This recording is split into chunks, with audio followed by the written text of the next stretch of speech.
నమస్తే ఫ్రెండ్స్, అందరికీ కూడా ముందుగా మనం క్లాస్ మొదలు పెట్టుకునే ముందర బ్రహ్మశ్రీ పితామహ పత్రిజీ గారికి, స్వర్ణమాల మేడం గారికి, అలాగే వంశీకిరణ్ మాస్టర్ గారికి, సుకన్య మేడం గారికి నా హృదయపూర్వకమైన ఆత్మ ప్రణామాలు తెలియజేసుకుంటున్నాను. అదేవిధంగా ఈరోజు నేను క్లాస్ తీసుకోబోయేది శారదామాత గురించి. సో ఆ కాళీమాతకి, శ్రీరామకృష్ణ పరమహంస గారికి, శారదామాతకి నేను మనస్ఫూర్తిగా హృదయపూర్వకంగా నమస్కారాలు తెలియజేసుకుంటూ వారి ఆశీస్సులను కోరుతున్నాను. జూమ్లో ఉన్న మీ అందరికీ కూడా నా ఆత్మ వందనాలు ఫ్రెండ్స్. సో ఈరోజు మనము శారదామాత గురించి చెప్పుకుంటున్నాము. మీ అందరికీ తెలిసే ఉంటుంది శారదామాత గురించి, కానీ నేను కొద్దిగా చెప్పడానికి ప్రయత్నం చేస్తాను. శారదామాత ఎవరనేది మీకు అందరికీ తెలుసు. ఆవిడ ఏంటంటే గనక మన భారతీయ ఆధ్యాత్మిక సాంప్రదాయంలో చాలా బహుముఖ్యులైనటువంటి శ్రీ రామకృష్ణ పరమహంస గారి సతీమణి. ఈవిడని మన రామకృష్ణ సాంప్రదాయంలో వాళ్ళు ఆ ఫాలోవర్స్ అందరూ, అనుయాయులందరూ కూడా శారదామాతని, శారదామాయి అని, శ్రీమా అనేసి, దివ్యజనని అని, ఇంకా విదేశీ డిసైపుల్స్, శిష్యులు కానీ వారందరూ కూడా హోలీ మదర్ అని పిలుచుకుంటూ ఉంటారు. సో ఈవిడ ఈ రామకృష్ణ పరమహంస గారి బోధనలు, ఆ తర్వాత అవన్నీ ఆయన చెప్పిన సూక్తులు అవన్నీ కూడా భావితరాలకు అందించడానికి కోసమని చాలా కృషి చేశారు. ఈవిడ చాలా అకుంఠిత దీక్షతో కృషి చేసి, ఇప్పుడు మనం చూస్తే ప్రపంచవ్యాప్తంగా కూడా ఎంతో మంది రామకృష్ణ మిషన్కి ఒక శిష్యులు అందరూ ఉన్నారు. అసలుకి దేశ విదేశాల్లో ఉన్నాయి వారి ఆశ్రమాలు, మఠాలు, వృద్ధాశ్రమాలు, పాఠశాలలు ఎన్నో ఉన్నాయి. అయితే ఈరోజు మనం కొద్దిగా ఆ శారదామాత అంటే రామకృష్ణ పరమహంస గురించి అందరూ తెలుసు, చాలామందికి తెలుసు, ఆయన శిష్యులు అందరూ ఉన్నారు. కానీ ఈ ఈ ఆధ్యాత్మికత అంతా ముందుకు తీసుకెళ్ళడానికి ఆయన తదనంతరము శారదామాత ఎంత ప్రయత్నం చేశారు, ఎంత దీక్షతో ముందుకెళ్ళారు అనేది మనం ఇప్పుడు తెలుసుకుందాము. కొద్దిగా వాటి గురించి తెలుసుకుందాము. అయితే ముందుగా నేను ఒక విషయం చెప్దాం అనుకున్నాను. ఇంతకుముందు నేను చాలా సంవత్సరాల క్రితం శ్రీ రామకృష్ణ పరమహంస గారి జీవిత చరిత్ర చదివాను. గాస్పెల్ ఆఫ్ శ్రీ రామకృష్ణ పరమహంస అని చదివాను. అయితే నేను ఎప్పుడు కూడా శారదామాత గురించి చదవాలని అంటే ఉంది, కానీ తెలుసు, కానీ దాని డీప్గా నేను ఎప్పుడు వెళ్ళలేదు. అయితే సడన్గా ఒకసారి చదువుతుంటే నాకు అనిపించింది, ఎంత గొప్ప వ్యక్తి, ఉన్నతమైన వ్యక్తి కదా. అసలు మనం తెలుసుకోకుండా, అంటే మీ అందరికి తెలిసి ఉండొచ్చు, మీరందరూ ప్రాజ్ఞులు, కానీ నాకు తెలుసుకుందామనిపించి అప్పుడు నేను కొంచెం చదివాను ఆవిడ గురించి. సో ఇప్పుడు కొద్దిగా ఆవిడ జననం గురించి, బాల్యం గురించి, అలాగే ఆ తర్వాత ఆవిడ వివాహం గురించి, శ్రీరామకృష్ణ పరమహంసతో ఉన్నటువంటి ఆ జీవితం గురించి, తర్వాత ఈ ఆధ్యాత్మికంగా ఆవిడ ఎలా ఉన్నతంగా ఎదిగారు, ఈ ఉద్యమాన్ని ఎలా ముందుకు తీసుకెళ్లారు, ఆవిడ సూక్తులు ఏంటి, ఇవన్నీ కూడా మనం కొంచెం క్లుప్తంగా తెలుసుకోవడానికి ప్రయత్నం చేద్దాము. సో ఈ శ్రీ శారదాదేవి ఆవిడ 1853లో డిసెంబర్ 22న పశ్చిమ బెంగాల్లో ఒక చిన్న గ్రామం జైరాం బాటి అని, ఆ జైరాం బాటిలో జన్మించారు ఈవిడ. పేద బ్రాహ్మణ కుటుంబం ఇది. పుట్టినప్పుడు ఈవిడకి పెట్టిన పేరు శారదామణి, తర్వాత శారదాదేవిగా వచ్చింది పేరు. తండ్రి పేరు ఏంటంటే రామచంద్ర ముఖర్జీ, తల్లి పేరు శ్యామసుందరి దేవి. సో వీరు చాలా పేదవారు కనుక, అది కాకుండా అది చిన్న గ్రామం. పెద్దగా శారదాదేవికి అధికారిక విద్య కూడా ఏమీ లేదు అసలుకి. అంటే బడికి వెళ్ళి, పాఠశాలకు వెళ్ళి ఓ విద్యను అభ్యసించడం అన్నట్టు ఏమి జరగలేదు అసలుకి. కాకపోతే ఆవిడకి అసలు చదువు బెంగాలీ మాత్రమే వచ్చు. తర్వాత కాలంలో ఆవిడ కొంచెం కష్టపడి బెంగాలీ రాయడం, చదవడం అవి నేర్చుకున్నారు. ఇక్కడ ఆవిడ ఒక అంటే వీరు కారణ జన్ములు అని చెప్పడానికి ఒక చిన్న ఉదాహరణ చెప్తాను. అంటే ఒక జరిగిన సంఘటన అది.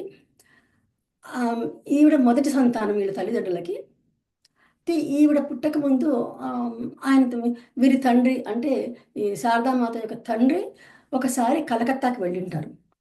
అప్పుడు ఇంకా వీరికి పిల్లలు లేరు కనుక ఈవిడ తల్లి ఏం చేస్తారంటే కనుక తన పుట్టింటికి వెళ్తారు.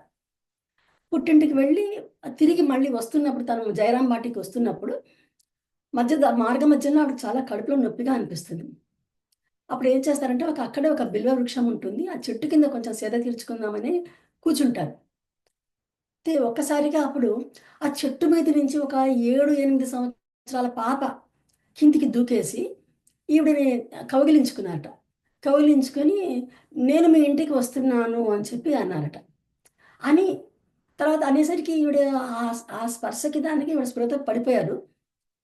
ఆ ఆ అమ్మాయి ఈవిడ గర్భంలోకి ప్రవేశించారట. ఆ తర్వాత శారదాదేవి యొక్క తల్లి చెప్పేవారు.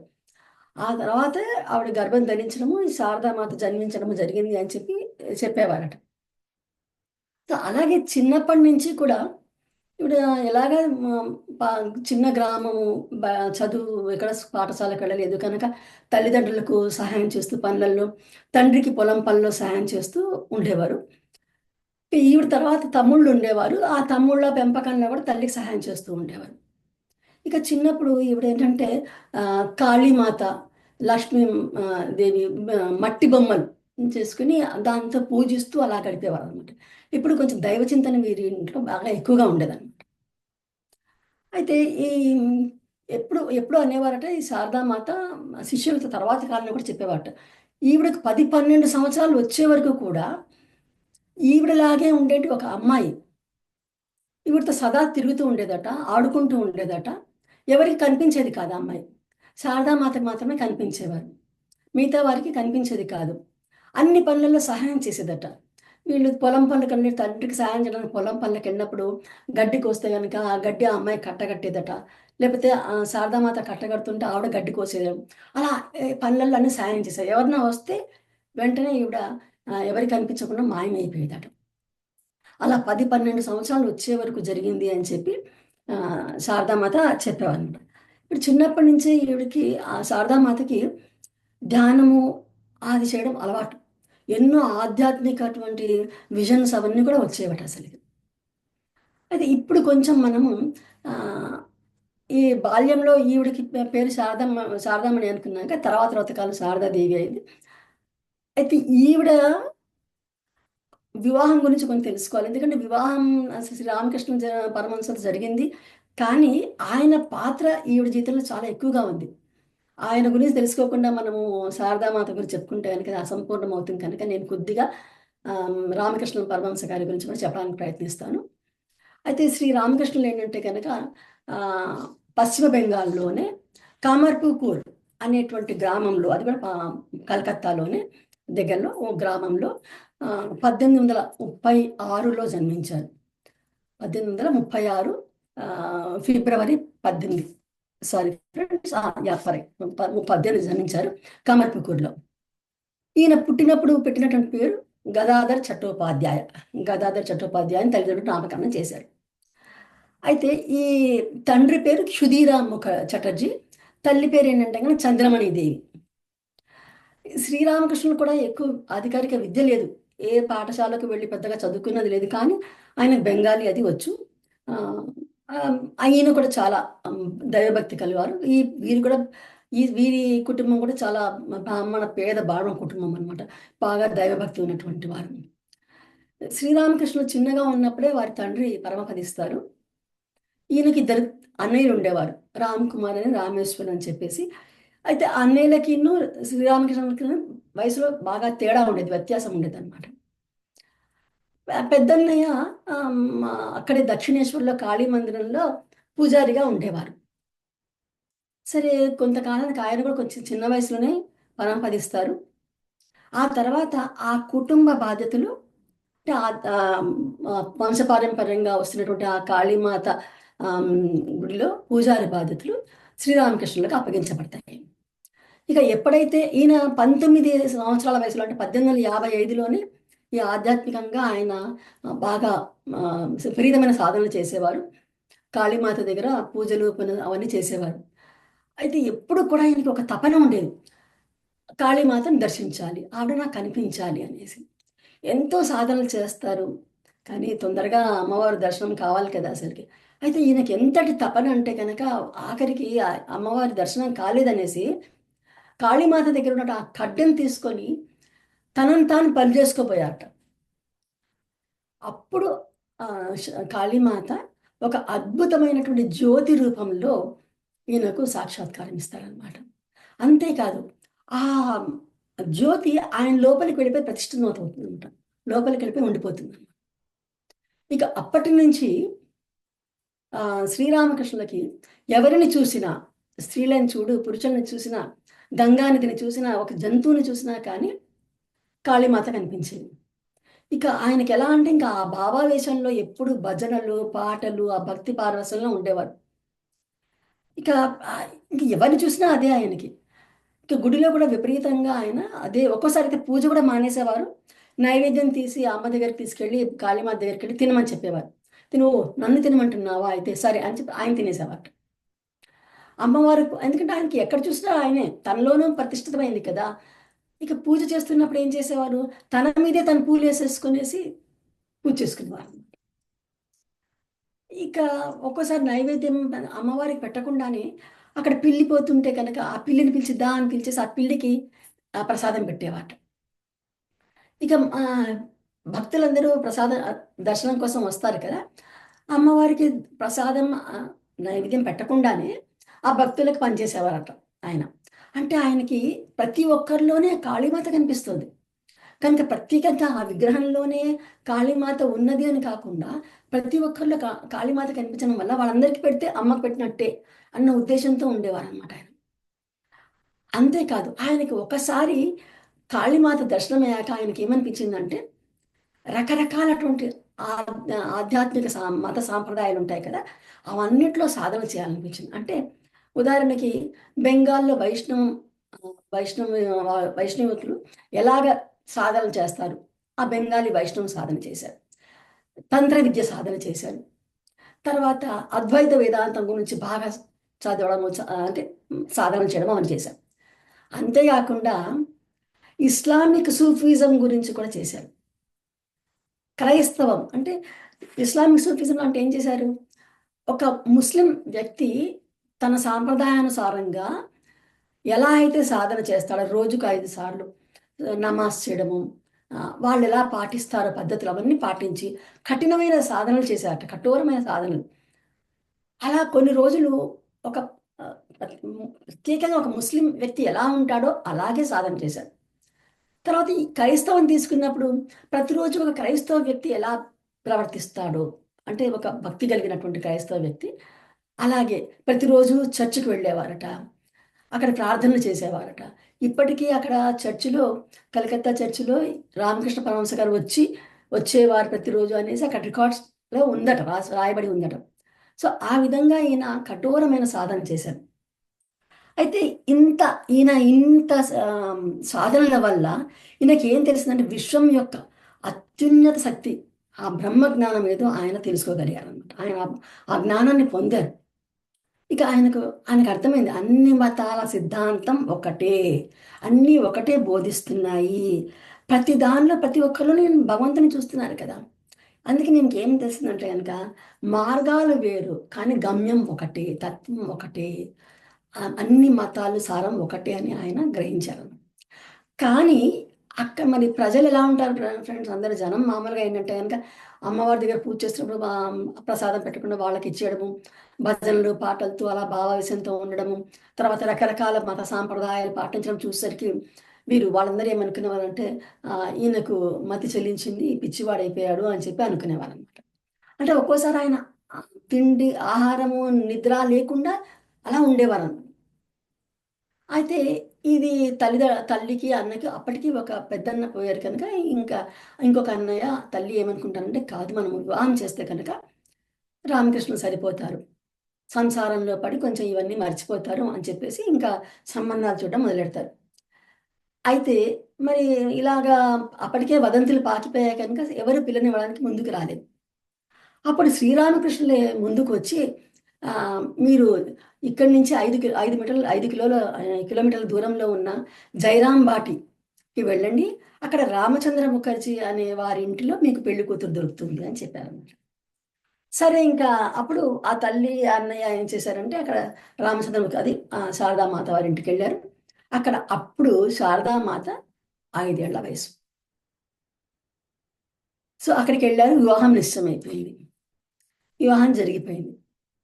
అప్పుడు శారదామాత వయసు 5 సంవత్సరాలు, శ్రీరామకృష్ణుల వారి వయసు 23 సంవత్సరాలు. అంటే ఇప్పుడైతే మనకు విచిత్రంగా అనిపిస్తుంది, కానీ ఫ్రెండ్స్ మన వంశీసారి చెప్పినట్టుగా దేశకాల మాన పరిస్థితులను కూడా మనము పరిగణలోకి తీసుకోవాలనుకుంటాం కదా. ఆ కాలంలో ఇది సామాన్యమైనది, అలాగే జరిగేది, అటువంటిది సర్వసాధారణంగా జరిగేది అటువంటిది. అక్కడ ఆ, శారదాదేవి కూడా 2 సంవత్సరాల వయసు ఉన్నప్పుడు ఒక పండుగ వేడుకలో అందరూ కలిసినప్పుడు, ఈవిడికి రెండు రెండు సంవత్సరాలే, ఎవరు ఎత్తుకొని ఉన్నారట. ఆ వేడుకకి శ్రీరామకృష్ణ కూడా వచ్చారు. వస్తే అప్పుడు శ్రీరామకృష్ణుని చూపించి 2 సంవత్సరాల వయసులో చూపించి, ఈయనని నేను వివాహం చేసుకుంటాను అని చెప్పిందట. సో ఇంకొకటి ఫ్రెండ్స్ నేను చెప్పడం మర్చిపోయాను, శ్రీరామకృష్ణ గురించి చెప్పడానికి వచ్చినప్పుడు, ఎలాగైతే శారదామాత యొక్క జననం గురించి ఒక ఘటన జరిగిందో, అలాగే శ్రీరామకృష్ణ గురించి కూడా ఒకటి జరిగింది. అంటే వీరు కారణ జన్ములు అని చెప్పడానికి అది ఒక మనం తీసుకోవచ్చు. వీరి తండ్రి గారు, అంటే శ్రీరామకృష్ణ తండ్రి గయకి వెళ్ళి ఉంటారు, అప్పుడు అక్కడ ఉండరు. అప్పుడు వీరి తల్లి ఏం చేస్తుంటే పూజలో ఉండి శివలింగం దగ్గర ఉంటారు. ఆ శివలింగం నుంచి ఒక అద్భుతమైన జ్యోతి వారి తల్లి గర్భంలోకి ప్రవేశించినట్టుగా ఆవిడ తెలుస్తుంది అనమాట. సో అంటే ఇది ఏం చెప్తుందంటే, వీరు భగవంతుని అంశలే, కారణ జన్ములు, అందుకనే వారికి అటువంటి దివ్యమైనటువంటి అనుభూతులు కలిగాయి అనిపిస్తుంది. సరే, ఇక 2 సంవత్సరాల వయసులో శారదామాత శ్రీరామకృష్ణుని చూపించి, ఈయననే నేను వివాహం చేసుకుంటానని చెప్పారు. కానీ 5 ఏళ్ల వయసు అయింది, శ్రీరామకృష్ణుల వాళ్ళది వివాహం జరగడం అయింది. అయితే 5 సంవత్సరాలు అయ్యాక మళ్ళీ అక్కడ అత్తగారింటికి ఏం వెళ్ళలేదు, తల్లిదండ్రుల దగ్గరే ఉంది. 18 సంవత్సరాలు వచ్చే వరకు తల్లిదండ్రుల దగ్గరే శారదామాత ఉన్నారు. వీడు పెద్దగా అయ్యాక ఇంకా అప్పుడు వెళ్ళాలని. సరే, ఇక్కడ ఈ శ్రీరామకృష్ణులు ఏంటి, ఇంకా తన సాధనలు, ఆధ్యాత్మిక సాధనలు చాలా విపరీతంగా చేసుకుంటూ ఉన్నారు ఆయన. ఒకానొక సమయంలో ఏమవుతుందంటే కనుక, ఈవిడికి 18 సంవత్సరాలు వచ్చాయి, ఇంకా వెళ్ళాలి అనుకుంటున్నారు. అప్పుడు ఈయన ఈయన సాధనలలో తిండి ఆహారం లేదు, నిద్ర లేదు, ఏమీ లేదు, కాళీమాతని అలా ఉన్నారు కనుక ఈయనకు మతి చెల్లించింది అలా అనుకుంటున్నారు. విని శారదామాత అనుకుంటారు, అయ్యో నేను ఇక్కడ ఉండడం ఏంటి తల్లిదండ్రుల దగ్గర, నేను వెళ్ళి ఆయనకు సేవ చేయాలి, కానీ ఇక్కడ ఉండడం ఎందుకు, నేను అక్కడికి వెళ్తాను అనుకొని ఏం చేస్తారంటే, ఆవిడ అక్కడికి వెళ్దామని బయలుదేరినప్పుడు తండ్రి కూడా నేను దింపుతానని చెప్పేసి వస్తారు. వాళ్ళు ప్రయాణం అవుతారు శ్రీరామకృష్ణ దగ్గరికి. మార్గ మధ్యంలో ఏమవుతుందంటే అకస్మాత్తుగా శారదాదేవికి విపరీతమైన జ్వరం వస్తుంది. ఆ జ్వరంతో ఎలా అంటే ఆవిడ స్పృహ లేకుండా అయిపోతుంది, నడవలేకపోతారు లేచి. అలా విపరీతమైన నీరసంతో ఉన్నప్పుడు తండ్రి ఏమంటాడంటే, నువ్వు పడుకోమ్మా అని చెప్పేసి ఆవిడకి ఒక దగ్గర పడుకోబెట్టి, నేను వెళ్ళి పాలు తీసుకొస్తాను అని చెప్పి వెళ్తాడు. వెళ్ళినప్పుడు ఈవిడ పడుకుని ఉన్నారు శారదామాత. ఒక గజ్జల చప్పుడు అవుతుంది ఫ్రెండ్స్. అప్పుడు గజ్జల చప్పుడు అవుతే ఆ చప్పుడుకి శారదామాత ఎవరు, ఏంటి గజ్జల చప్పుడు అని మెల్లగా కళ్ళు తెరిచి చూశాట. చూస్తే అక్కడ ఒక నల్లని స్త్రీ కనిపించిందట. వాళ్ళు శారదామాత ఏమంట రాశారంటే, శిష్యులతో ఏం చెప్పారంటే, తన జీవిత చరిత్రలో కూడా తర్వాత రాశారట, అంతటి అందమైన స్త్రీని నా జీవితంలో నేను ఎప్పుడు చూడలేదు, అంత వెలిగిపోతున్నదట ఆ స్త్రీ అసలుకి. ఆవిడ దగ్గరికి వచ్చి శారదామాత దగ్గరికి వచ్చి పక్కన కూర్చున్నారట. కూర్చొని, ఏమ్మా ఏమైంది నీకు, ఎందుకు ఇలా పడుకున్నావు అని అడిగాట. అంటే శారదామాత మెల్లగా నీరసంగా చెప్పారట, అమ్మ నాకు బాగా జ్వరంగా ఉంది, లేవలేకపోతున్నాను, నేను మా వారి దగ్గరికి వెళ్ళాలని బయలుదేరాను, అకస్మాత్తుగా ఇలా జ్వరం వచ్చింది, నేను సేవ చేయాలనుకున్నాను, కానీ లేవలేకపోతున్నాను, నాకు చాలా బెంగగా ఉంది అని చెప్పి, అమ్మ మీరెవరు, ఎక్కడి నుంచి వస్తున్నారు అని. నేను కలకత్తా నుంచి వస్తున్నాను అన్నారు. ఆ స్త్రీ చెప్పింది. అనగానే వెంటనే శారదామాత అన్నట, అవునా కలకత్తా నుంచి వస్తున్నారా, మీరు దక్షిణేశ్వర్లో కాళీమాత దేవాలయంలో శ్రీరామకృష్ణుడు ఇలా పూజారిగా ఉన్నారు, చూసారా మీరు అని చెప్పి అడిగారు. ఓ, ఆయన అక్కడ పెట్టింది నేనే కదా అని చెప్పి ఆ స్త్రీ చెప్పిందట. తర్వాత అంటే సాక్షాత్తు కాళీమాతనే అక్కడ ఆవిడకి ఆ రూపంలో దర్శనం ఇచ్చారు. ఇక మెల్లగా ఆవిడ శారదామాత యొక్క నుదురుని, తలని, ఒళ్ళు అంతా చేతులతో నిమిరి, నీకేం పర్వాలేదమ్మా, నయమైపోతుందిలే అని చెప్పేసి వెళ్ళిపోయారట. బాగైపోతుంది అని చెప్పేసి. సరే, ఇంకా అమ్మ చెప్పింది కదా, ఈవిడ వెంటనే తేరుకున్నారు. మరుసటి రోజుకి మళ్ళీ తిరిగి శ్రీరామకృష్ణ దగ్గరికి వెళ్ళిపోయారు. అక్కడికి వెళ్ళాక శ్రీరామకృష్ణ దగ్గర ఎంతో అంటే ఎంతో ఆదరించారు. అంటే ముందు భయపడ్డారు. ఆయన సన్యాస జీవితంలా గడుపుతున్నారు కదా, నన్ను స్వీకరిస్తారా లేదు అని. కానీ ఎంతో ఆదరంగా చూశారట. అంతేకాదు ప్రతి విషయంలోనూ శారదామాతకి అన్ని నేర్పించేవారట. ఎలా నడుచుకోవాలి, ఎలా ఎలా ఉండాలి. అంతేకాకుండా మంత్ర దీక్ష ఇచ్చారట. దీక్ష ఇచ్చి జపతపాలు ఎలా చేయాలి, దీపంలో ఒత్తి ఎలా వేయాలి అది కూడా నేర్పించారట. తర్వాత ఎలా ఆ, నడుచుకోవాలి, భూమి మీద నడుస్తే చప్పుడు కూడా కాకుండా భూమాతకు ఇబ్బంది కలగకుండా నడవాలి. అంటే కొంతమంది ధనాధన నడుస్తారు కదా, అలాగా భూమాతకు ఇబ్బంది కలిగించకూడదు, మెత్తగా నడవాలి. అలా ప్రతి ఎవరితో ఎలా ఉండాలి, ఏ వంటలో ఎలాంటి వస్తువులు వాడాలి, మసాలాలు కానీ ఎలా అలా అన్నీ ఎంతో చక్కగా వివరించి చెప్పేవారట. అలా అయితే ఫ్రెండ్స్, ఒకసారి శారదామాత అడిగారట శ్రీరామకృష్ణుని, మీరు నన్ను ఎలా చూస్తున్నారు అని అడిగారట. అంటే శ్రీరామకృష్ణ అన్నారట, ఆ దేవాలయంలో ఉన్న దేవతామూర్తి నా ఎదురుగా ఉంది అని చెప్పన్నారట. ఎంత గొప్ప మాట చూడండి ఫ్రెండ్స్. అసలుకి ప్రతి అడుగడుగున ఆవిడని ఆదిమాయగానే, ఒక జగజ్జననిగానే ఆయన చూసేవారు. కానీ అలాగనేసి ప్రతి విషయంలో కూడా ఆవిడకి అన్ని మెళుకువలు నేర్పించేవారట. ఆధ్యాత్మికంగా ఎలా ఆమ్, ఎదగాలి అని కూడా చెప్పేవారట. ఒకసారి ఇలాగే ఒక వ్యక్తి భిక్ష కోసం వస్తాడు. మామూలుగా భిక్ష అనగానే కొంచెం మనము ఈ శారదామాత కూడా వెళ్ళి ధాన్యం వేయడానికి వెళ్తారు. దూరం నుంచి వేస్తారట. కొంత ధాన్యం కింద పడిపోతుంది. రామకృష్ణ చూస్తారనమాట. వచ్చాక ఆవిడ వేసి వచ్చాక అడిగారట, అదేంటి నువ్వు అంత దూరం నుంచి ఎందుకు వేసావు, దగ్గర నుంచి వేయచ్చు కదా, ఆ ధాన్యము కింద పడిపోయింది కదా, నేల రాలిన గింజలను ఆయన ఎలా తీసుకుని వండుకుంటాడు. భిక్ష అయినా కానీ మనం ప్రేమతో ఇవ్వాలి, చులకనగా చూడకూడదు. ప్రేమతో మనము ఏది ఇచ్చినా అలా ప్రేమ దీంతో ఇవ్వాలి అని చెప్పి నేర్పించారట. అలా అంటే ఆవిడకి రాబోయే కాలంలో ఆవిడకి కావలసినటువంటి అన్నీ కూడా ఆయన మెళకువలు, వ్యవహరించే తీరు అన్నీ కూడా ఆయన నేర్పించారనమాట.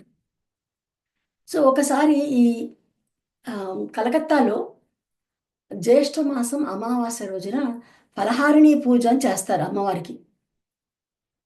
ఎప్పుడు ఆ దేవాలయంలో జరుగుతూ ఉంటుంది. ఈసారి ఆయన ఏమనుకున్నారంటే కనుక తను శారదామాతకు చేయాలనుకున్నారు. అంతే ఆ పీఠం మీద శారదామాతని కూర్చోపెట్టి సాక్షాత్తు జగజ్జననికి చేసేటువంటి పూజలన్నీ కూడా శారదామాతకు చేస్తారు. షోడశి పూజ, షోడశోపచారాలతో అమ్మవారు పూజ చేసినట్టుగా శారదామాతకు పూజ చేస్తారు. శారదామాత కూడా అప్పటికే ధ్యానంలో ఉన్నారు. ఆవిడకి మంత్రదీక్ష ఇచ్చారు కనుక ఆవిడ జపతపాలు చేస్తున్నారు. కనుక ఆవిడ ధ్యానంలో కూర్చుండి ఆ పూజ జరుగుతున్నప్పుడే ఆవిడ సమాధి స్థితిలోకి వెళ్ళిపోతారట. పూజ అనంతరము ఈయన సమాధి స్థితిలోకి వెళ్ళిపోతారు రామకృష్ణుడు. అలా ఉండిపోయారట ఇద్దరు. అంటే మనకు ఏం తెలుస్తుందంటే సంసారంలోనే ఉంటూనే వీరిద్దరు సన్యాస జీవితం ఎలా గడపడము అనేది విశ్వానికి తెలియజేశారు. వీళ్ళ అనుబంధం ఎంత గొప్పదో, విశిష్టమైనటువంటిది వీరిద్దరిది కూడా. అసలుకి శారదామాత అనుకునేవాట, ఈయన ఆధ్యాత్మిక సాధనలో ఊర్ధ్వముఖంగా సాగుతున్నటువంటి ఈయన సాధనని నేను అధోముఖం చేయడానికి రాలేదు, ఈయనకి సంపూర్ణంగా సహాయ సహకారం ఇచ్చి ఇంకా ఉన్నతంగా ఎదిగేలాగా నేను సహాయం చేయాలి అనుకుని వచ్చారట. ఆవిడ అలా భావించేవారట అసలుకి. సో ఇంకా శారదామాత దగ్గరికి రామకృష్ణుడు ఆయన దగ్గరకు వచ్చే శిష్యులందరినీ కూడా ఈవిడ దగ్గర పంపించేవారట. ఈవిడ వాళ్ళందరికీ కూడా వంట చేయడము, వడ్డించడము వాళ్ళందరికీ చేసేవారు అనమాట. ఇంకా వారందరూ కూడా శిష్యులు కూడా ఎలాంటి వారంటే కనుక శ్రీరామకృష్ణులకి ఎలా అయితే కనుక భక్తి ప్రపత్తులతో గౌరవ మర్యాదలతో చూసేవారో శారదామాత కూడా అంతే భక్తి ప్రపత్తులతో గౌరవంతో చూసేవారు. అమ్మ అమ్మ అంటూ ఈయన చుట్టూ తిరిగేవారట. వాడు ఎంతో ప్రేమగా ఏదైనా కానీ ఆవిడ ఎంతో మర్యాదపూర్వకంగా ప్రవర్తించేవారు. ఈవిడ కూడా ఈవిడకి ఏంటంటే స్వంత బిడ్డలు లేరు, కానీ ఆత్మ సంబంధమైనటువంటి బిడ్డలు ఎందరో. వీరందరికీ ఆవిడ ఆయనంటే దినమంతా ఆవిడ గృహకృత్యాల్లోనే ఉండిపోయేవారు. అప్పుడు ఈ కాలంలో లాగా లేవు కదా ఫ్రెండ్స్, గ్యాస్ స్టవ్లు ఇవి మిక్సీలు.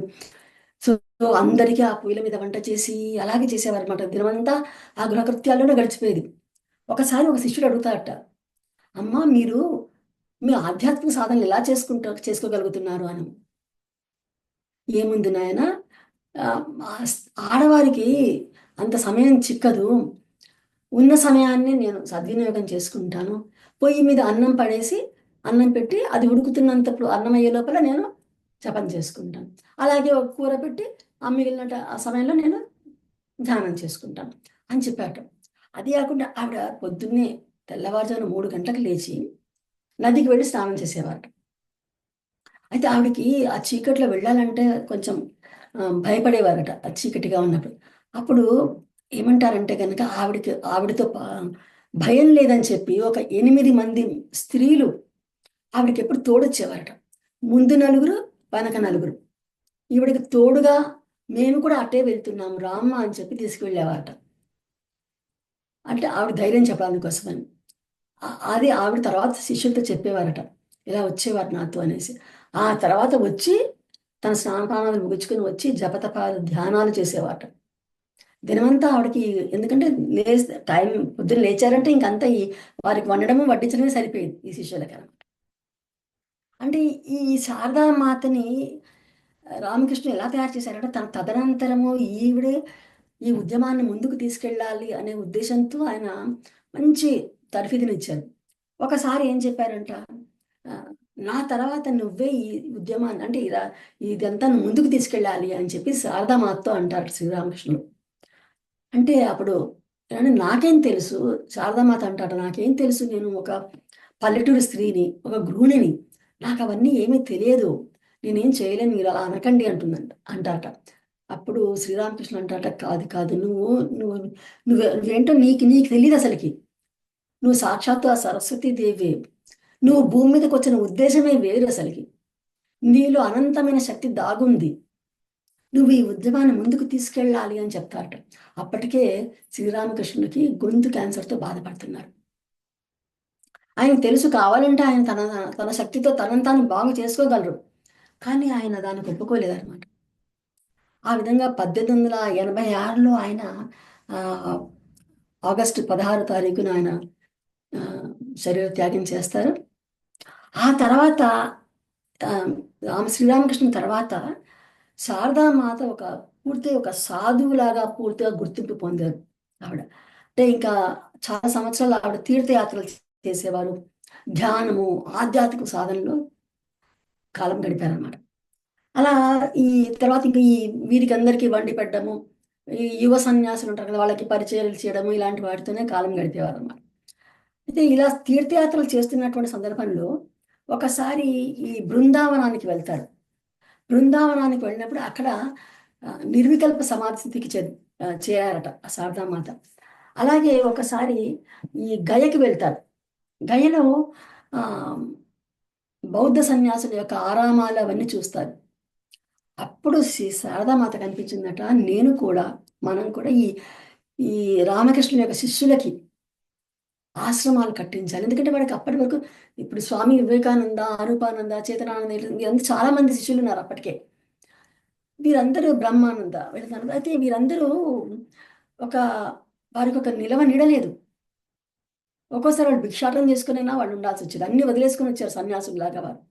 వారు ఎక్కడ ఉండడానికి నిలవ నీడ లేకుండా ఉన్నారు. వీరందరికీ ఒక ఆశ్రమంలా కట్టి వీరందరూ ఉండేలాగా చేయాలి అని ఎప్పుడైతే బౌద్ధ సన్యాసుల యొక్క ఆరామాలు చూశారో ఇవిడికి ఒక సంకల్పం కలిగింది. అదే రాబోయే భవిష్యత్తులో అది జరుగుతుంది కూడా అసలుకి.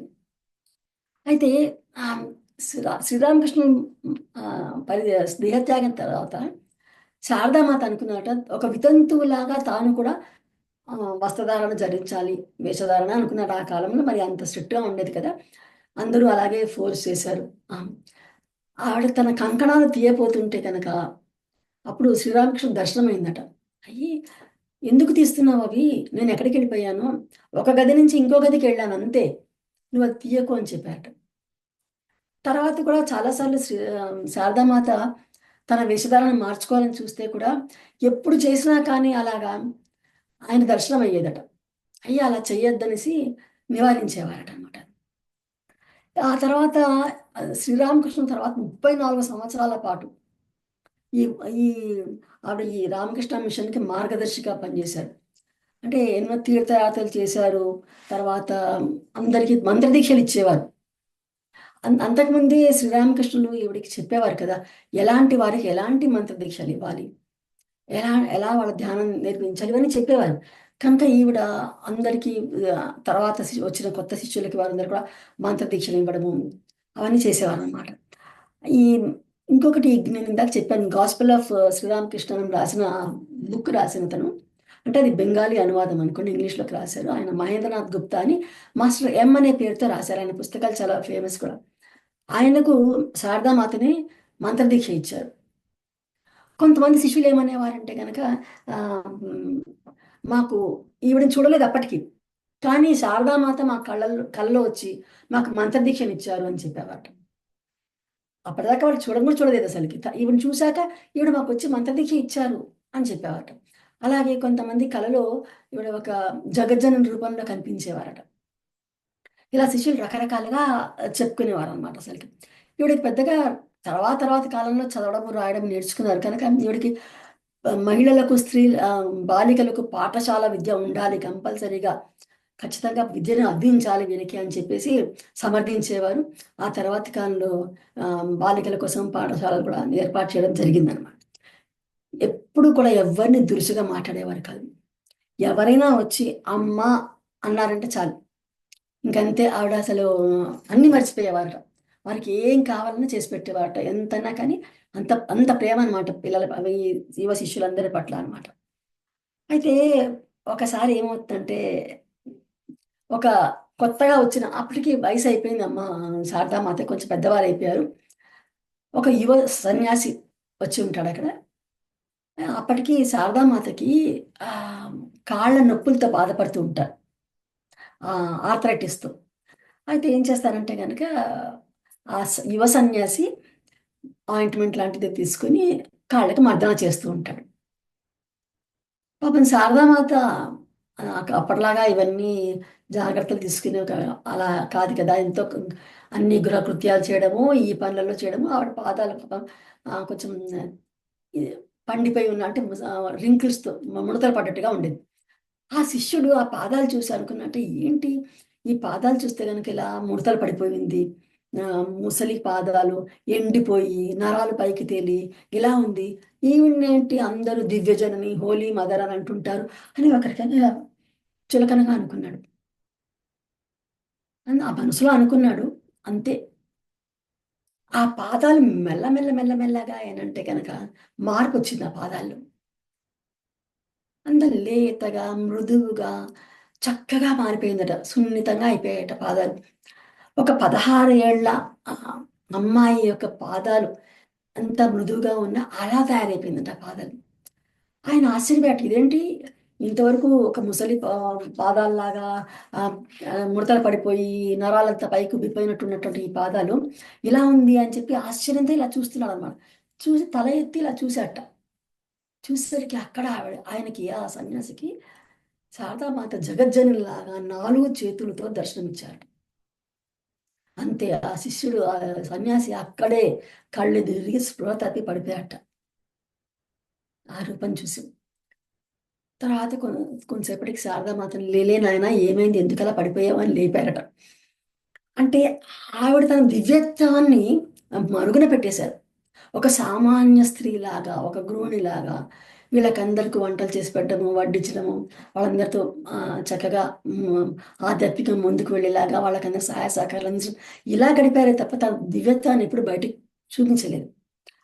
అయితే ఇంకొకసారి ఏమవుతుందంటే ఇంకా బెంగాలీ తప్ప ఈవిడకేమీ రాదు కదా అసలకి. కానీ విదేశీ శిష్యులు రామకృష్ణ పరమహంస గారి శిష్యులు గాని, వివేకానంద తర్వాత ఆయన ప్రబోధాలకు ఆహ్, ఇదైపోయి ఎంకరేజ్ అయిపోయి వచ్చిన శిష్యులకి వాళ్ళందరికీ కూడా ఇక్కడికొచ్చి శారదామాతను కలిసేవారు. ఆవిడకి వేరే భాష ఇతర భాషలు రాకపోయినా కానీ వాడి హృదయ భాషలాగా వాళ్ళందరితో కలిసిపోయి మాట్లాడేవారట. ఒకసారి ఇలాగే ఏమవుతుందంటే సిస్టర్ నివేదిత ఆవిడ వస్తారు. వచ్చి శారదామాతని కలుస్తారనమాట. అప్పుడు శారదామాత అంటారంట, అమ్మ నీ పేరేమిటి అని అడుగుతారట. ఆ, సిస్టర్ నివేదిత అసలు పేరు ఏంటంటే ఆవిడ మార్గరెట్ ఎలిజబెత్ నోబుల్ అని చెప్తారట. శారదామాత అన్నట, అమ్మో నేను ఇంత పెద్ద పేరు పలకలేను, ఓ పని చేస్తాను, నేను కుకీ అని పిలుస్తాను అన్నట్టు. కుకీ అంటే ఆ, మన బెంగాలీ భాషలో చిన్న పిల్ల అని అర్థమట. ట్రాన్స్లేట్ చేసేసి సిస్టర్ నివేదితకి చెప్పాట. ఆవిడతో సంబరపడిపోయిందట. నేను మీ కుకీ లాగానే ఉంటాను అని చెప్పి సంబరంగా చెప్పి ఆ, ఈవిడతో అన్నట్టు శారదామాతతో, అమ్మ మీరు మాకు కాళీమాత, సాక్షాత్ మాకు మీరే కాళీమాత. అప్పుడు చమత్కారంగా శారదామాత అన్నట్టు, బాబోయ్ నేను అలా ఉండలేను, అమ్మలాగా నేను నాలుక బయటపెట్టి ఉండలేను అని చమత్కారం చేశారట.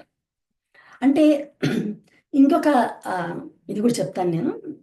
అంటే ఆవిడ తన దివ్యత్వాన్ని మురుగునపరిచి ఒక సామాన్య పల్లెటూరి గృహిణిలాగా ఎలా ఉన్నారు అని చెప్పడానికి ఒకసారి వీళ్ళు చాలా పేదరికంలో ఉండేవారు కదా, కుటుంబ సభ అంటే పుట్టింటి వాళ్ళు చాలా పేదరికం అని చెప్పన్నాను కదా. సో వీరి తమ్ముడు వాళ్ళందరికీ కూడా అప్పుడప్పుడు వచ్చేసి వీళ్ళకి ఆ, డబ్బు కోసం అడుగుతూ ఉండేవారు. ఒకసారి ఇక్కడ గయ బుద్ధగయలో చూశారు కదా, ఆరామాలు కట్టి ఉన్నది. మీ ఇక్కడ శారదామాత తిరిగి వచ్చాక అనుకుంటారట, నేను కూడా వీళ్ళకి కట్టాలనుకున్నారు కదా. అప్పుడు కొంత ధనము, ఒక ధనవంతులైన శిష్యులు ఉంటారు కదా, వారు కొంత ధనం ఇస్తారు. ఆ ధనం ఇస్తే ఆ ధనంతో ఆ, కొంత భూమిని కొంటారు, ల్యాండ్ని కొంటారు. కొని అక్కడ ఒక ఆశ్రమం లాగా కట్టాలి. ఈ సన్యాసులు అంటే ఈ శిష్యులందరికీ కూడా వారికి ఒక నీడని ఇవ్వాలి, వాళ్ళు అటు ఇటు తిరగకుండా ఒక చోట ఉండేలాగా అని అంటారు. అదే సమయంలో ఆ, ఆ కలకత్తాలో కలరా వస్తుంది. కలరా వస్తే ఏమవుతుంటే కనుక ఈ స్వామి ఆ, వివేకానంద మిగతా వీరందరూ శిష్యులందరూ కూడా వాళ్ళకంత సహాయ సహకార సేవా కార్యక్రమాల్లో మునిగిపోతారు. వాళ్ళందరికీ సహాయం చేయడంలో ఉంటారు కలకత్తాలో. వాళ్ళ దగ్గర ఉన్న డబ్బు అయిపోతుంది. ఇక సేవ వాళ్ళకి ఏమైనా సహాయం చేయాలంటే వీళ్ళ దగ్గర ఉండదు. అప్పుడు స్వామి వివేకానంద అన్నట్ట, మన దగ్గర ఈ భూమి ఉంది కదా, మనం కొన్నాం కదా మన ఆశ్రమం కోసమని, ఇది అమ్మేసి ఆ డబ్బుతో మనం ఇంకొంచెం సేవా కార్యక్రమాలు చేద్దాము అంటే. అప్పుడు ఒక శిష్యుడు అన్నట్ట, "ఆ, సరే ఈ పని చేసే ముందర మనం ఫస్ట్ మనం అమ్మని అడగాలి, అమ్మ అనుమతి తీసుకుంటే కానీ మనం చేయడానికి వీల్లేదు అన్నట్టు." సరే అని స్వామి వివేకానంద శారదామాత దగ్గరికి వచ్చి, అమ్మ ఇలా కలకత్తాలో అంతా కలరా వ్యాపించింది కదా, వాళ్ళకి సేవా కార్యక్రమాలు చేయాలంటే మన దగ్గర డబ్బులు లేవు కదా, ఇది అమ్మేద్దాము, ఈ భూమి అమ్మేద్దాము అంటే. శారదామాత అంటే అలా కుదరదు, ఈ భూమి అమ్మడానికి నువ్వు కానీ నీకు కానీ నాకు కానీ అధికారం లేదు. ఈ భూమి ఠాకూర్ది. ఠాకూర్ అంటే శ్రీరామకృష్ణుడు అనమాట, ఆయనది ఇది. ఇప్పుడు నువ్వు నేను మనము ఏ చెట్టు కిందన ఉంటాము, ఏ భిక్షాటన చేసైనా బతుకుతాం. కానీ రాబోయే కాలంలో ఎంతో మంది శిష్యులు వస్తారు. వారందరికీ ఒక నీడ ఉండాలి. వారందరూ కూడా మనలాగా ఇలా భిక్షాటన చేస్తూ కానీ చెట్ల కింద కానీ ఉండలేరు వాళ్ళు. వాళ్ళ కోసం ఇది ఉండాలి. ఈ డబ్బు గురించి నువ్వు చింత చేయకు. ఈ సేవా కార్యక్రమాలకి ఎటువంటి అడ్డంకి ఉండదు. డబ్బు అదంతదే సమకూరుతుంది. ఇవన్నీ నిరాకంటకంగా సాగిపోతాయని చెప్తారట. అదేవిధంగా డబ్బు రావడము, ఆ సేవా కార్యక్రమాలు జరుగుతాయి. ఆ పట్టుదలతో శారదామాత ఉన్నారు కనుకనే ఇప్పుడు ఆ తర్వాత ఎన్నో అంటే మొదటి ఆశ్రమం అలా స్థాపించబడింది. పట్టుదలతో స్థాపించారు. ఇప్పటికైతే ఎన్నో ఆశ్రమాలు అవన్నీ తయారయ్యాయి. సరే అంటే ఆవిడ దీక్ష గురించి నేను చెప్తున్నాను. తర్వాత ఇంకొకటి ఏంటంటే ఒకసారి ఏమవుతుందంటే అమ్మ శారదామాత కూడా ఒక చిన్న గదిలో ఉండేవారట. అసలు సదుపాయాలు ఏం సరిగ్గా లేవు, చాలా కష్టంగా ఉండేది. అయితే ఈ ధనవంతులైన శిష్యులు కొంతమంది వారి వారి కుటుంబ సభ్యులు చేస్తారంటే కొంత డబ్బు ఇచ్చేసి శారదామాతకు ఒక కుటీరం లాంటివి నిర్మించి ఇవ్వాలి అనుకుంటారు. కొంత ధన సహాయం చేస్తారు. అయితే ఈ శిష్యుల్లో ఒక స్వామి అరూపానంద అనే అతను ఏం చేస్తారంటే అమ్మకు శారదామాతకి ఒక కుటీరం నిర్మించడానికి పని చేస్తుంటాడు. నేను చెప్పాను కదా, వీరి కుటుంబ సభ్యులు కూడా చాలా శారదామాత కుటుంబ సభ్యులు కూడా చాలా పేదవారు. ఆ తమ్ముళ్ళు ఊరికే వచ్చి డబ్బు కోసం పీడించేవారు అనమాట. డబ్బులే మంచిది. అప్పుడప్పుడు శారదామాత తన దగ్గర లేదు, తృణమో పణమో సహాయం చేసేవారు. ఈ సా ఈ అరూపానంద స్వామి ఎప్పుడైతే కనుక ఈ కుటీరం కడుతున్నాడో, వారు ఆ తమ్ముళ్ళు వచ్చి ఊరికే డబ్బు కోసం విసిగించేవారు. ఆయనకి విసుగొచ్చేసింది ఆ అరూపానంద స్వామికి. అయితే ఒకసారి ఏం చేశారు, శారదామాత ఆ కడుతున్న కుటీరంకి ఒక గుంజను పట్టుకొని నిలబడి ఉన్నారనమాట.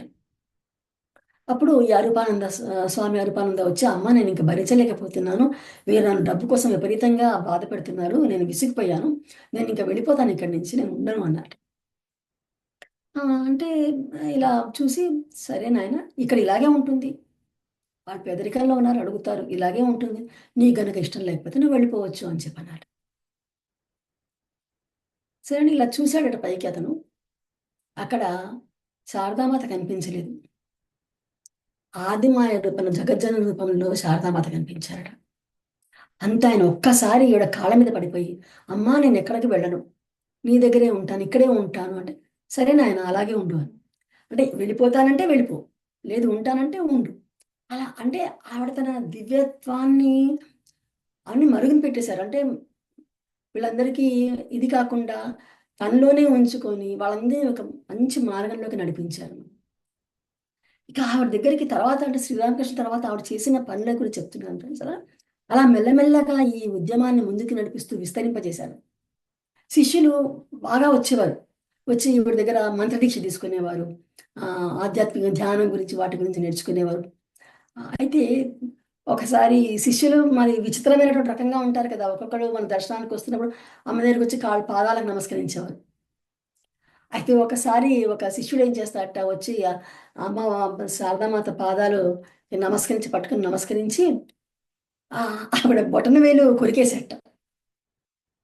అయితే ఒక శిష్యుడు అడిగాడట, "ఏంటి పని ఎందుకిలా చేశావన్నట?" "నన్ను శ్రీమ గుర్తుపెట్టుకోవాలని చేశాను. అంటే శారదామాత నన్ను గుర్తుపెట్టుకోవాలని నేను ఇలా వేలు కొరికానని" చెప్పాడట. సో, అలా విచిత్రమైన పనులు చేస్తూ ఉంటాడు. ఇంకొక శిష్యుడు ఒకసారి ఇంకొకతను ఇలాగే దర్శనార్థం వచ్చి శారదామాత పాదాలకు నమస్కరిస్తూ తన ముక్కు తీసి శారదామాత కాలికి గట్టిగా రుద్దాడట. ఏంటి అంటే, అలా ఏదైనా విచిత్రంగా ఒక పని చేస్తే మనం కూడా చూస్తుంటాం ఇప్పుడు విచిత్రమైన పనులు రోడ్ల మీద, ట్రైన్‌ల మీద డాన్సులు చేస్తూ మన వ్యూస్ కోసం అని చెప్పి చేస్తుంటారు కదా! అలాగా అమ్ శారదామాత గుర్తుపెట్టుకోవాలని అలా చేశానని అతను కూడా చెప్పేవాట. అలా రకరకాలైన పనులనమాట విచిత్రంగా చేస్తూ ఉంటారు అసలకి. అయితే ఒకసారి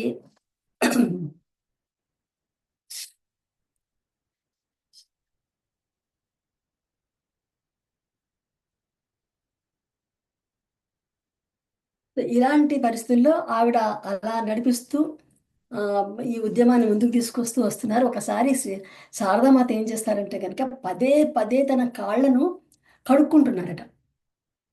అయితే ఒక శిష్యుడు చూసాడు. మా ఎందుకిలా కడుక్కుంటోంది అనేసి అడుగుతాడట. మా ఎందుకిలాగా మీరు పాదాలు పదే పదే నీటితో కడుక్కుంటున్నారంటే, కాళ్ళు చాలా మంటలుగా ఉన్నాయి నాయన అని చెప్పారట. ఆ శిష్యుడు అర్థం చేసుకున్నాడు.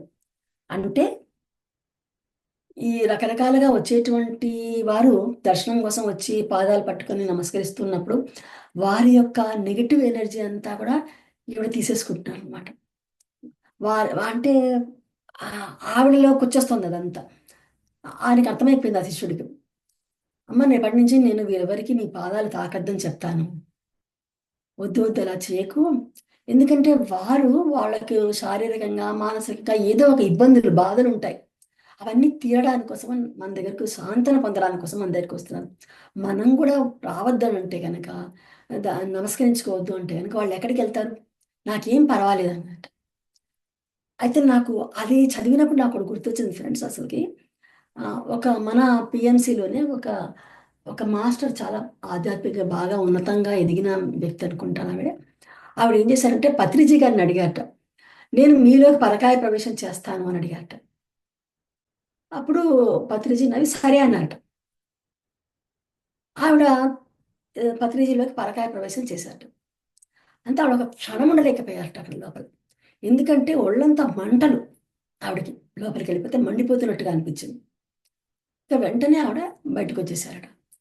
అప్పుడు ఆవిడకి అర్థమైందంట. అంటే అందరి యొక్క నెగెటివ్ ఎనర్జీని వాటిని ఆయన స్వీకరిస్తుంటారు. అందుకనేసి ఆయనకి ఎప్పుడు కూడా ఆ, శిష్యులు ఆ, పాదాలు ఒత్తడము, మర్దన చేయడం అలాంటివి చేస్తుంటారని అప్పుడు ఆవిడకి అర్థమైందట అసలు. సో ఇది చదువుతున్నప్పుడు నాకు అది కూడా అలా అనిపించింది అసలుకి.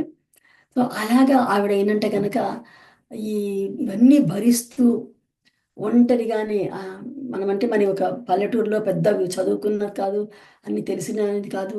కానీ ఈ ఆధ్యాత్మిక మార్గంలో వచ్చి 34 సంవత్సరాలు శ్రీరామకృష్ణుల తర్వాత ఈ ఉద్యమాన్ని ఇలా విస్తరింపచేసి ఇప్పుడు దేశ విదేశాల్లో ఎన్నో ఆశ్రమాలు, మఠాలు, పాఠశాలలు, వృద్ధాశ్రమాలు అవన్నీ రావడానికి ఆవిడ అకుంఠిత దీక్షతో చేసినటువంటి కృషి అనిపిస్తుంది ఫ్రెండ్స్. అంతేకాకుండా ఇక్కడ నేను కొన్ని ఆవిడ మనకిచ్చినటువంటి అంటే శిష్యులకి ఇచ్చినటువంటి కొన్ని సూక్తులు ఉన్నాయి అసలుకి. అవి చాలా ముఖ్యం మనకి. ఎందుకంటే ఆవిడ ఏం చెప్పారు. ఇప్పుడైతే మనం ఆవిడ బాల్యం గురించి, వివాహము ఇవన్నీ తెలుసుకున్నాం. ఇది ఆవిడ చరిత్ర గురించి. కానీ ఆవిడ ఏం బోధిస్తున్నారు? మనకు ముఖ్యంగా అది కదా కావాల్సింది అసలుగా.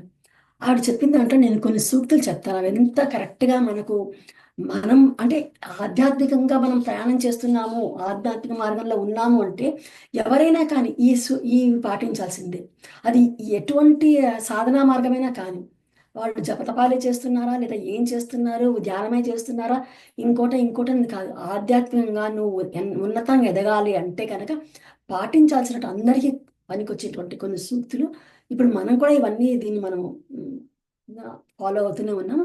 అవి నేను కొన్ని చదువుతాను. ఏం చెప్తున్నారంటే ఇక్కడ శారదామాత అంటే బెంగాలీలో ఉన్నది ఇవన్నీ కూడా తెలుగులోకి అనువాదం చేయబడ్డవి నేను చెప్తున్నాను. ఏమంటారంటే ఆ శారదామాత, నేను మీకు ఒక విషయం చెప్తున్నాను. నీకు మనశ్శాంతి కావాలంటే ఇతరులలో తప్పులు వెతకకు. బదులుగా నీ తప్పులు చూడటం నేర్చుకో.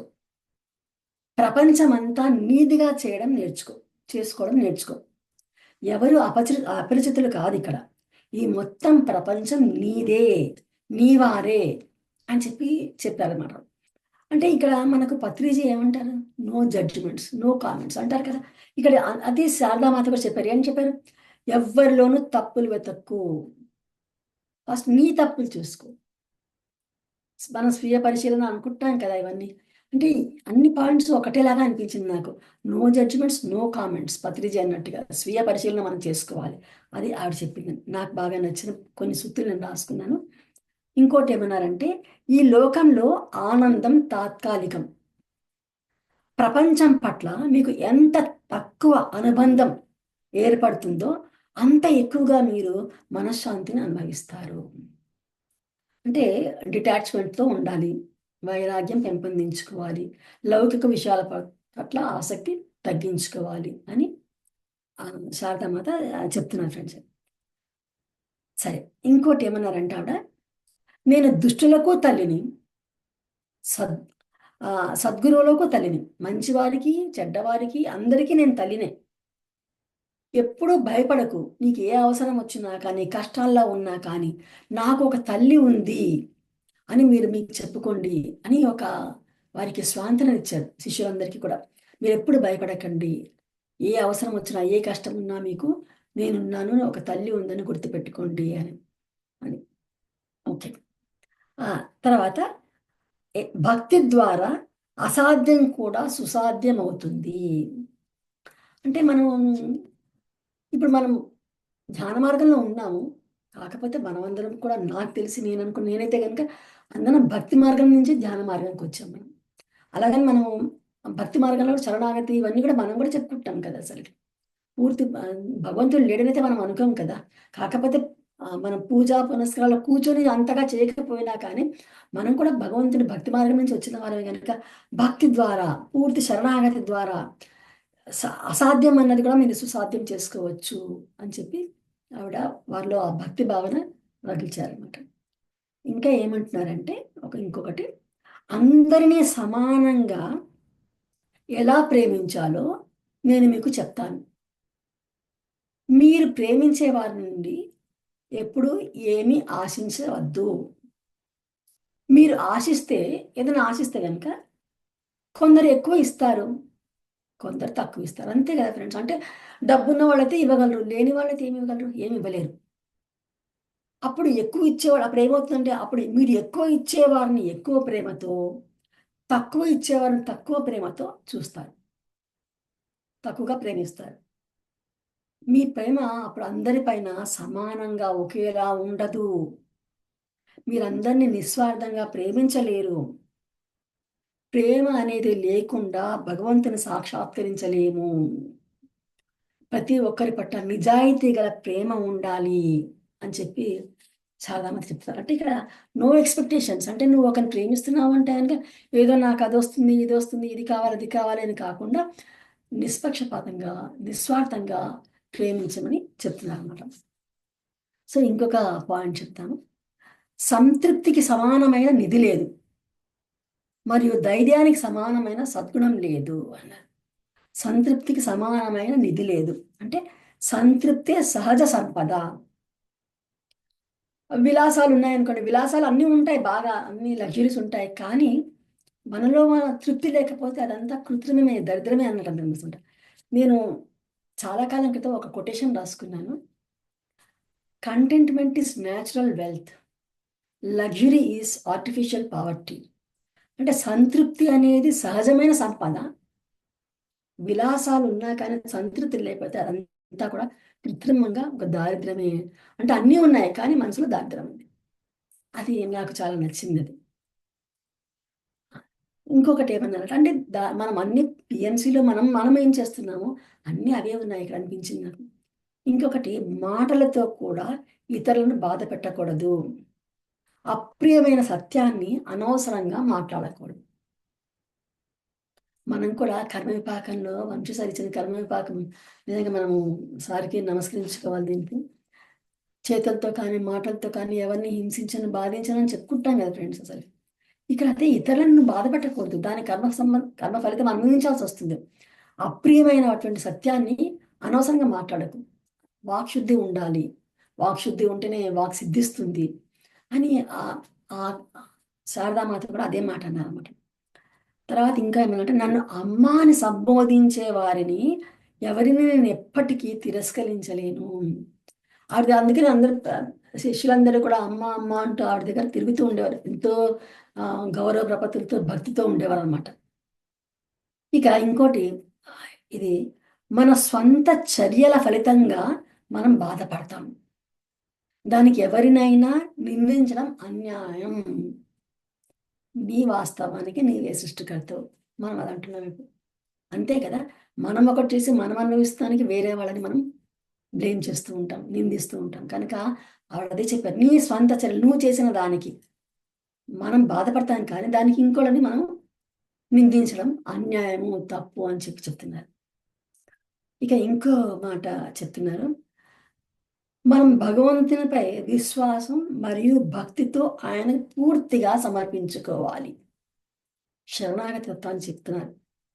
మన శక్తి మేరకు ఇతరులకు సేవ చేయాలి. సేవ కూడా ఉండాలంట. ఎవరికి దుఃఖం కలిగించేలాగా ఉండకూడదు. ఇవన్నీ మనము నేర్చుకునేవి కదా. శరణాగతి కానీ, సేవ కానీ, హింసించకూడదు అహింస తత్వం కానీ, ప్రేమతత్వం కానీ, ఇవన్నీ మనం ఏవైతే ఫాలో అవుతున్నామో ఆ రోజు అమ్మ కూడా, శారదామాత కూడా అవే చెప్పారన్నమాట. ఇంకోటి ఏమన్నారంటే, మొక్కగా ఉన్నప్పుడే కంచె అవసరం, అది పెరిగి పెద్దయ్యాక పశువులు దాన్ని మేయలేవు.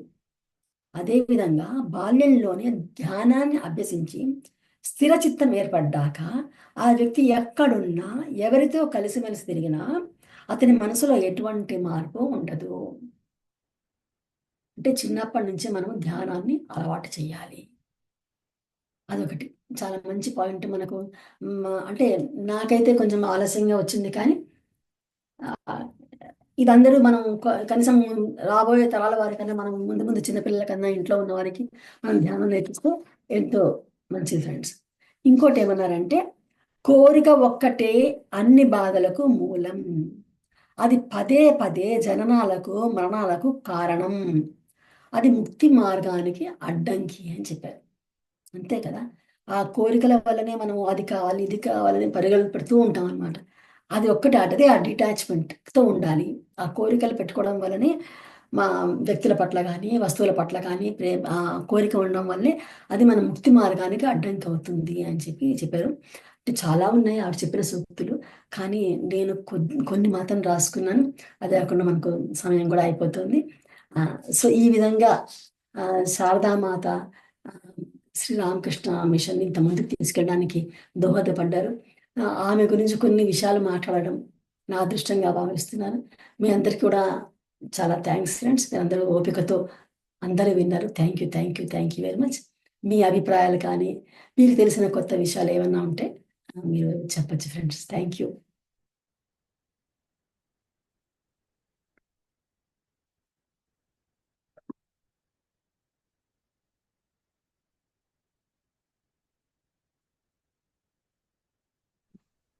నమస్తే అమ్మా. నమస్తే.